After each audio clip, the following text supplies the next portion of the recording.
Yeah, the ghost doesn't even need the Ouija board to talk to my friend anymore. He's actually moving her hand. I'm like, is this really happening?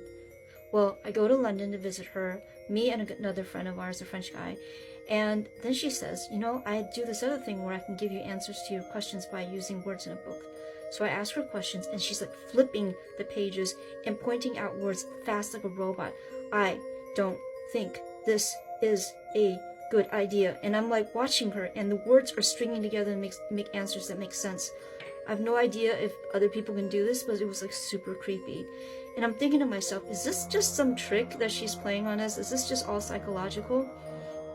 But then one night, we invite her to our room in this creepy old house we were staying at, and we're sitting on the edge of our beds, and she's over there in the other corner in an armchair with her hands on the armrests. She's talking about regular stuff, and then suddenly her hand starts moving on its own, and she doesn't even seem to be aware it's moving.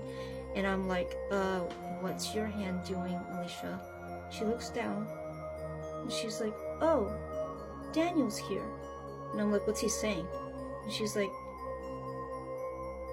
he's saying you have to be careful because spirits have followed us into your room. And I just felt this fear come over me, and I just started to have like trouble breathing, like a panic attack. And my French friend, he's like totally not into the paranormal at all, and he's very level-headed. He starts gasping. He's like, I can't breathe.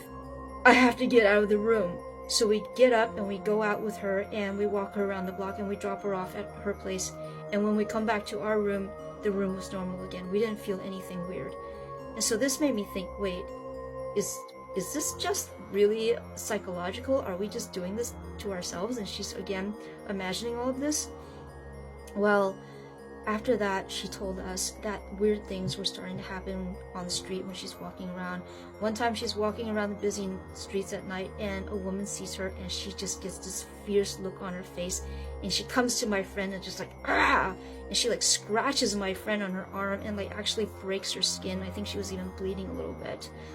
And then another time, she told me that an old man saw her, and when he saw her, he just gasped, like, and then he did the sign of the cross. And these are complete strangers. I have no idea what's happening, what they saw, but I will tell you what happens in the next part.